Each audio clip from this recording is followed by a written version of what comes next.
Nesta semana, mais especificamente na quinta-feira, nós comemoramos o Dia da Independência do Brasil. A independência do Brasil, que tradicionalmente é celebrada, é comemorada, se deu no dia 7 de setembro de 1822, data esta que ficou conhecida e marcada pelo episódio denominado o Grito do Ipiranga. Depois de 195 anos deste evento, nós estamos aqui e perguntamos: o Brasil tem cura? O Brasil tem cura? Esta é a série de mensagens escolhida para este mês. E, diante desta temática, nós acabamos de ler o texto bíblico do profeta Ezequiel, no capítulo 37, do 1º ao versículo de número 14, texto este que nos fala sobre fé e esperança. A reflexão sobre esse texto é importante porque fé e esperança são fundamentais na superação de uma crise, seja no âmbito pessoal, familiar e até mesmo no âmbito nacional. Na verdade, muito mais do que a superação de uma crise, o profeta Ezequiel nos ensina que fé e esperança são fundamentais quando o assunto é a reconstituição de um país, a reconstrução de uma nação, a renovação da história ou o estabelecimento de um novo rumo para um povo que está indignado, decepcionado e cansado. Certamente, estas três palavras estão entre aquelas que refletem muito bem o sentimento e o estado emocional da maioria das pessoas que vivem em nosso país na atualidade. Indignação, decepção e cansaço. Estamos cansados de ouvir histórias sobre corrupção, cansados de ouvir sobre o andamento da Operação Lava Jato, cansados de notícias que apontam cada vez mais políticos envolvidos com a mentira e com a desonestidade. Ficamos indignados em saber como é desviado facilmente recursos públicos para benefícios pessoais. Ficamos revoltados com a notícia de tantas pessoas roubando. Ficamos também espantados pelo fato de constatar que a ganância humana não tem fim. Estamos, de fato, numa profunda crise ética e política. E o pior, não sabemos como tudo isto acabará. Quantos ainda serão denunciados? Quantos serão condenados? Quantas histórias ainda aparecerão? Quanto dinheiro desviado serão descobertos em malas internos, colocados em caixas de papelão, em contas no exterior, e em alguns outros lugares que já o andaram colocando, que não convém falar aqui. Não sabemos quando tudo isto passará e quais serão os resultados de tantas denúncias, das delações premiadas e o destino de tantas pessoas que se corromperam. Diante de todo este quadro e das incertezas, o maior risco que corremos é o de cair na apatia. Quando esteve no Brasil, no ano de 1977, a convite da Faculdade de Teologia da Igreja Metodista, o teólogo alemão Jürgen Moltmann proferiu uma série de conferências em vários seminários e faculdades de teologia, desde o Rio Grande do Sul até o Recife. Essas conferências foram organizadas num livro, e o primeiro capítulo deste livro é um sermão proclamado por Moltmann, cujo título do sermão se tornou o título também deste livro. E o título é Paixão pela Vida. E no início deste sermão, Moltmann fala sobre o perigo da apatia, fala sobre o risco que todos nós corremos de ser tomados pela apatia. A frase que sintetiza muito bem este risco é a seguinte: o pior é que a gente vai se acostumando. O pior é que a gente vai se acostumando. Conta-nos Moltmann que esta frase foi preferida por um amigo seu, quando os dois estavam conversando sobre o crescimento da criminalidade na cidade de Nova York. Esta frase representa muito bem o que significa ser tomado pela apatia. Significa que, de tanto acontecer, de tanto ouvir sobre, vamos nos acostumando com a criminalidade, com a corrupção e com o roubo. De tanto ouvir, aos poucos começamos a achar normal, achar que as coisas são assim mesmo, que não há outro jeito. Como uma forma de autoproteção, vamos nos tornando indiferentes aos males da sociedade e com isso nos conformamos a tal ponto que tais acontecimentos não causam mais em nós indignação, revolta e capacidade de pensar de forma diferente. Acabamos por nos conformar com a situação que aí está. E nas palavras deste teólogo Moltmann sobre a apatia, nós temos o seguinte, o texto será projetado na tela, ele diz assim: insensíveis, esquecemos-nos dos acontecimentos desagradáveis, não mais nos alarmamos quando, à luz do dia, vemos assaltos e atropelamentos, ninguém se espanta, e assim o mal se expande como tumor no corpo doente. Amplia-se o círculo diabólico da pobreza, do desemprego, da criminalidade e das prisões. E aqui nós poderíamos acrescentar, amplia-se o risco diabólico da corrupção. Por quê? Porque simplesmente não paramos para pensar e não nos deixamos impressionar. Aceitamos a brutalidade, não queremos mais admitir a miséria dos outros, perdemos a paixão pela vida, evitamos os conflitos. Para Moltmann, a apatia é sinal de doença, de esgotamento, é o desinteresse, é perder o sentido e a sanidade das coisas. O sentimento que melhor representa a apatia é o da indiferença. Vamos nos tornando, aos poucos, indiferentes a tudo o que está acontecendo. Apesar da indignação, da decepção e do cansaço, devido à situação política do nosso país, não podemos nos deixar ser tomados pela apatia. A visão que Ezequiel teve do vale dos ossos secos nos alerta, dentre outras coisas, que em vez da apatia, bem melhor é a fé, é a esperança na reconstrução da nação. Fé e esperança para um futuro diferente daquilo que é um quadro desolador e que só aponta para a realidade de dor, de sofrimento e de morte. Quando o profeta Ezequiel desenvolveu o seu ministério profético, o povo de Israel se encontrava num dos períodos mais difíceis de sua história. O povo se encontrava exilado na Babilônia. É num contexto muito difícil que o profeta tem a visão do vale de ossos secos. Nabucodonosor, rei da Babilônia, foi extremamente impiedoso e acabou com Judá e com a cidade de Jerusalém em 3 momentos distintos. O primeiro momento se deu no reinado de Jeoaquim, no ano de 604, quando Judá foi invadida e algumas pessoas importantes foram levadas para a Babilônia. Dentre elas estava o profeta Daniel. O segundo momento se deu no reinado de Joaquim, no ano de 597 a.C. Desta vez, o estrago foi bem maior do que a primeira invasão. O texto que nós temos no segundo livro dos Reis, no capítulo 24, os versículos 14 e 15, nos mostra muito bem quais foram as consequências desta segunda invasão de Nabucodonosor em Judá. O texto também será projetado na tela.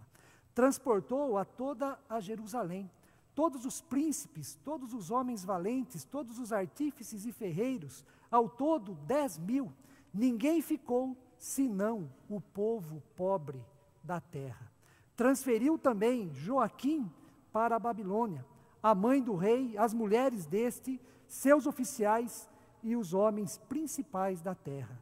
Ele os levou cativos de Jerusalém à Babilônia. Por este texto, nós percebemos que os deportados para a Babilônia foram pessoas que compunham a classe dirigente e produtiva do país. Ezequiel estava entre estas pessoas. Quem ficou em Jerusalém ficou sem perspectiva, sem direção, sem futuro, e só restava contemplar a miséria e a desgraça provocadas por Nabucodonosor. O terceiro momento em que este rei, o rei da Babilônia, invadiu Jerusalém, se deu no ano 586 a.C. E desta vez, houve a destruição completa de Jerusalém. Houve a destruição do templo, bem como a destruição de toda a cidade, o que foi decretado, então, o fim do reino de Judá. Depois de 5 anos que estava na Babilônia como exilado, Deus chamou Ezequiel para ser profeta. Como profeta, o livro de sua autoria, encontramos 4 visões. O livro de Ezequiel está organizado a partir destas visões. E a terceira visão que nós encontramos no livro do profeta Ezequiel é a visão que ele teve do vale de ossos secos. Os primeiros 10 versículos do capítulo 37 retratam o conteúdo da visão. E os versículos de 11 a 14 apontam a sua interpretação. E no versículo 11 nós temos a revelação do significado do vale de ossos secos, sendo este vale equiparado ao povo de Israel e sua difícil realidade no exílio babilônico. Assim escreveu Ezequiel, versículo 11 do texto que nós lemos. Então me disse, filho do homem, estes ossos são toda a casa de Israel. Eis que dizem, os nossos ossos secaram e pereceu nossa esperança, estamos de todo exterminados. O vale de ossos secos representa muito bem o sentimento e a realidade vivida pelo povo que está no exílio babilônico. Guardadas as devidas proporções, nosso atual momento pode ser caracterizado como vale de ossos secos, pois este vale representa o sentimento de abandono, de desânimo, de frustração. Quem está no vale não vê saída para a difícil situação que se está enfrentando. Quem está no vale tem o sentimento de que se chegou ao fundo do poço. O vale de ossos secos representa um povo que não tem perspectiva para o futuro, ou seja, vive na incerteza, não sabe o que será dali para frente, como as coisas serão dali em diante, não vê as coisas acontecendo para melhorar a realidade do seu destino histórico. O pastor luterano George Grieber, ao refletir sobre o texto de Ezequiel 37, de 1 a 14, levanta a seguinte pergunta: qual a diferença entre a situação vivida pelo povo de Israel no exílio e a situação em que vive o nosso país? Qual a diferença entre o povo que está no exílio na Babilônia e a situação que vive o povo em nosso país? E a resposta que ele nos oferece é a seguinte: a diferença, assim poderíamos dizer, é que não vivemos no exílio, mas ser explorado, sugado e escravizado no próprio país, por membros do próprio povo, não é ainda pior? Ser explorado, sugado e escravizado no próprio país, por membros do próprio povo, não é ainda pior? Em relação à natureza da profecia, há 2 coisas importantes a serem destacadas. A primeira é que toda profecia é dura e amarga quando denuncia a exploração, o descaso e a maldade das pessoas que poderiam fazer o bem e aquilo que é correto, mas que só fazem o mal. Porém, a profecia é doce quando anuncia a esperança para aqueles que sofrem. E a segunda coisa importante da profecia a se destacar é que a visão do vale de ossos secos ocupa um lugar estratégico no livro do profeta Ezequiel. Ela marca o fim das mensagens de juízo e inaugura o anúncio de uma nova esperança para o povo. Se vale de ossos secos significa sofrimento, dor, morte, apatia e falta de esperança, deste vale, Deus pode fazer surgir a vida, fazer com que pessoas se coloquem em pé e pode suscitar um exército sobremodo numeroso, como nos diz o texto. No início desse sermão, foi destacado que a mensagem a ser extraída do profeta Ezequiel, no capítulo 37, de 1 a 14, é a mensagem de fé e esperança. A fé e a esperança que nós devemos ter, que nós devemos alimentar, devem estar, sobretudo, na ação de Deus. Esta é uma das ênfases principais nesse texto. Fé e esperança devem estar na ação, naquilo que Deus pode fazer pelo seu povo, por aquilo que Deus pode fazer em nosso país. A reconstrução de uma nação ou a reconstrução de um país se inicia com o agir de Deus. Como cristãos, esta é a leitura que devemos fazer da nossa realidade, do nosso momento histórico. Isto porque, como cristãos, somos guiados em todos os momentos e em todas as circunstâncias pela palavra de Deus. A nossa fé e esperança devem estar na ação de Deus. O que Deus faz com Ezequiel mostra muito bem isto. O profeta Ezequiel diz que foi levado pela mão do Senhor, que o Espírito do Senhor o deixou no meio de um vale de ossos secos. Deus fez com que Ezequiel andasse no meio daquele vale, no meio daqueles ossos, contemplasse a situação de calamidade, de dor, de tristeza, representadas naquela cena.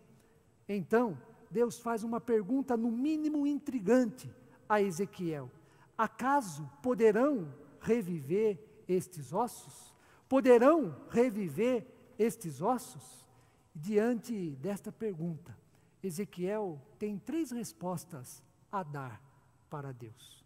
A primeira, se fosse considerar a razão humana, a resposta seria um claro não, pois é impossível ossos secos reviverem, ossos secos tornarem-se gente. A segunda resposta que ele poderia dar, baseada na confiança do poder de Deus, misturada com a possível empolgação ou precipitação em relação à soberania divina, a resposta seria um claro sim. Sim, porque Deus pode todas as coisas. Mas o profeta prefere outra resposta, diferente do não e do sim. Ele prefere uma resposta melhor que o não, proveniente da razão humana, e melhor que o sim, baseado numa confiança precipitada no poder de Deus. A resposta dada pelo profeta à pergunta: acaso poderão reviver estes ossos? A resposta é: Senhor, Tu o sabes. Senhor, Tu o sabes. Com isto, o profeta faz a opção de confiar na soberania divina, confiar na providência divina, confiar no momento certo da ação divina, prefere deixar nas mãos de Deus o que pode acontecer com aqueles ossos secos. Entre o seu não ou o seu sim, ele deixa para Deus realizar a sua obra.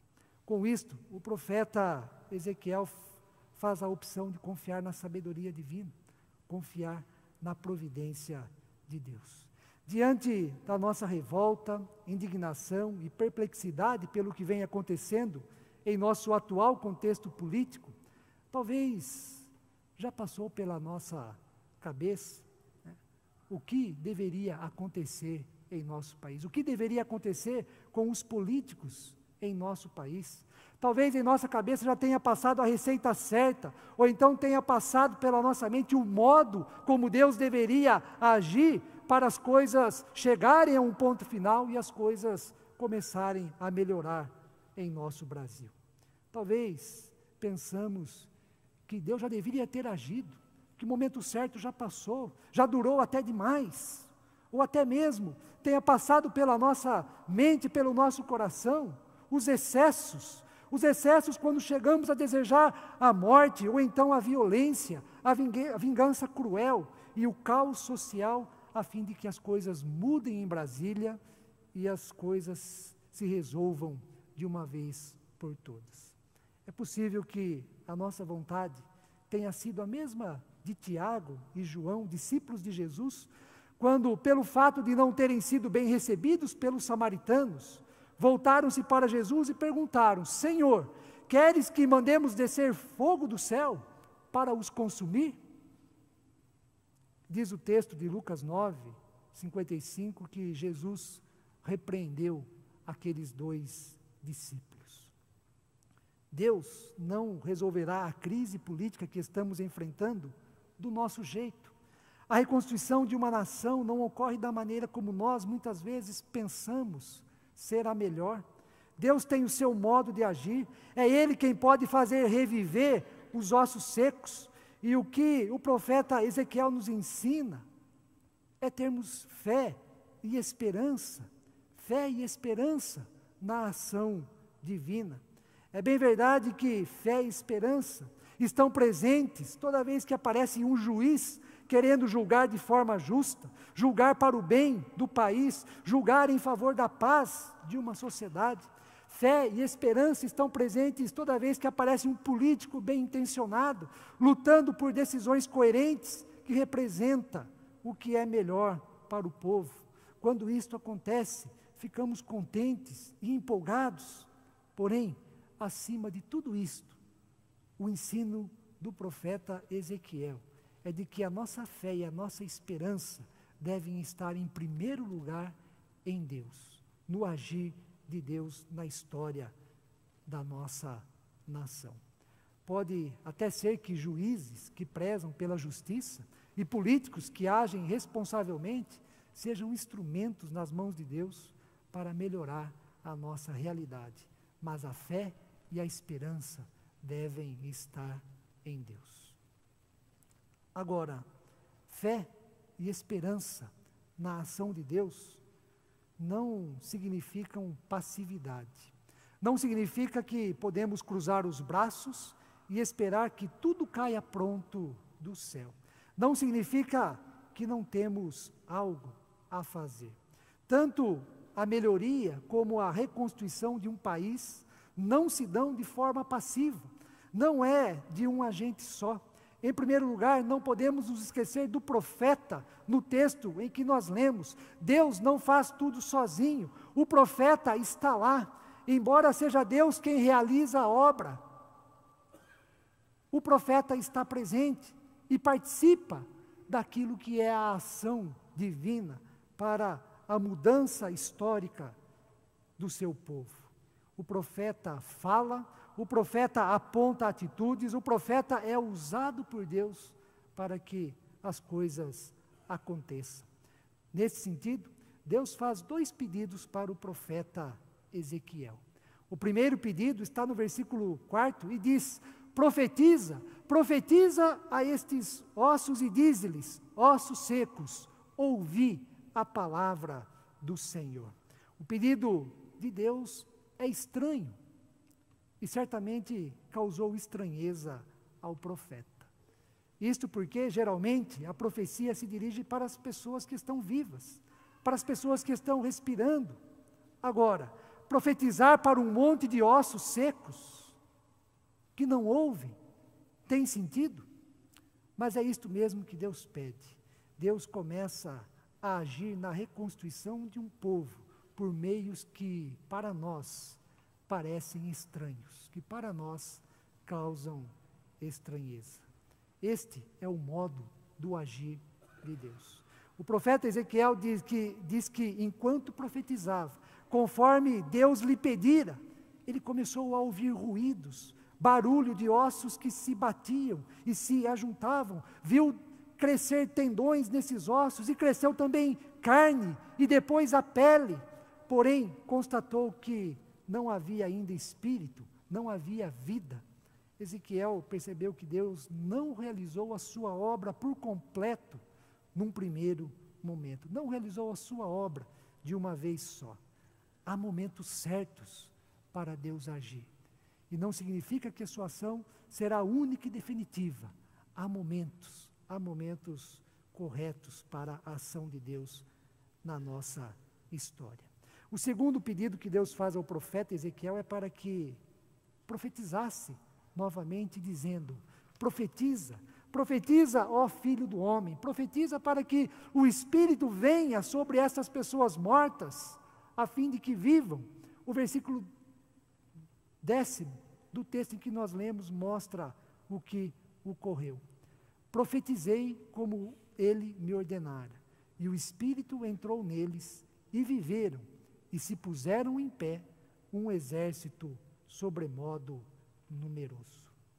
Irmãos e irmãs, Deus não faz a sua obra sozinho. Ele conta com pessoas que tenham coragem e disposição para profetizar.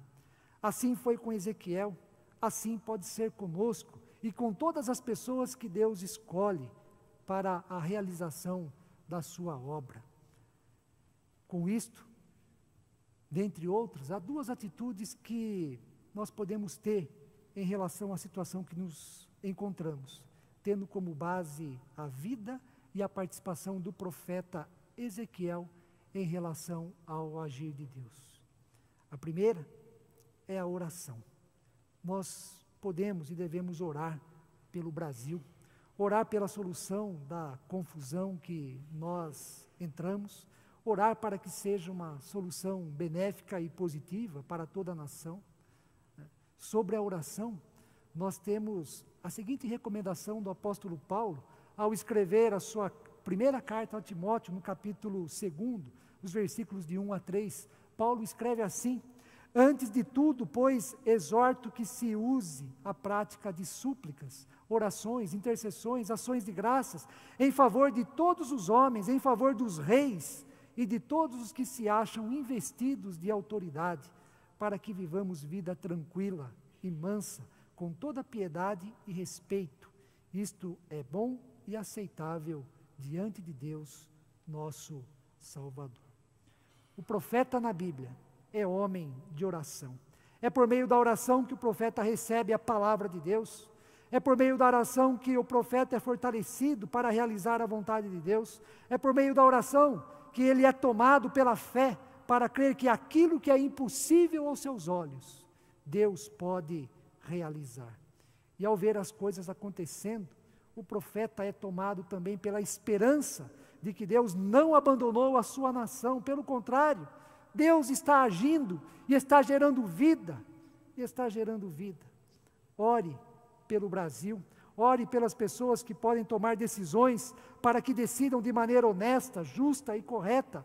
Ore pelas pessoas que sofrem diariamente as consequências de tantos desmandos públicos. Oremos por todos nós, a fim de que Deus haja com poder em nosso país. A segunda atitude que nós podemos ter como cristãos, além da oração, é proclamar a palavra de Deus. O profeta é portador da palavra de Deus. A palavra de Deus é para ser guardada no coração, mas também é para estar em nossa boca, para se transformar em palavras humanas, é para estar em nossas mãos e também em nossas decisões. Ser profeta significa ser porta-voz de Deus, é aquele que fala, ele fala por Deus. Em Cristo Jesus, a igreja se torna possuidora da palavra profética no mundo, e assim todos nós somos profetas e devemos proclamar a palavra de Deus. Procure se informar do que está acontecendo, fique atualizado e fale aquilo que pode dar esperança, fale o que pode promover a justiça, fale daquilo que pode acontecer tendo como base a fé no poder de Deus, na ação de Deus. Ao falarmos disso, não deixaremos que a apatia tome conta do nosso ser. Falar o que corresponde à vontade de Deus não significa entrar em discussões partidárias, defender este e condenar aquele. Falar profeticamente significa falar das coisas de Deus e daquilo que Ele pode fazer por nós. Além de falar, nós podemos também agir profeticamente. Agir profeticamente, por exemplo, significa que nós devemos acompanhar tudo o que está acontecendo, analisar atentamente as pessoas envolvidas e, no momento do voto, fazê-lo de modo consciente, responsável e com critérios, pensando e desejando o bem do nosso país. Para concluir, é possível ter fé e esperança diante da situação que nos encontramos? É possível ter fé e esperança de que as coisas vão mudar e que serão para melhor? Se esta pergunta fosse feita para o profeta Ezequiel quando ele contemplou o vale de ossos secos, certamente ele responderia que fé e esperança diante de uma realidade caótica são impossíveis. Mas o que é impossível para nós não significa que seja impossível para Deus. No entanto, ao ter fé e esperança na ação de Deus, e juntamente com isto, fazer o que nós temos que fazer, devemos esperar o quê? O que esperar? Se nós depositamos fé e esperança na ação de Deus, se nós oramos, e se nós vamos proclamar aquilo que é a palavra de Deus. O que esperar depois de todas estas coisas? Nós devemos esperar por um milagre. Devemos esperar por um milagre. Nas palavras do professor Milton Schwantz, a profecia é portadora de milagre. Não por ela mesma, não pela força das nossas análises e projeções, não pela razão humana, nem pelo desejo das pessoas, mas pelo vigor e pela ação do Espírito de Deus. A profecia vai até o fundo do poço, a profecia vai até o vale de ossos secos e faz nascer vida, fé e esperança. Que Deus abençoe a todos nós e que Deus também abençoe o nosso país. Amém.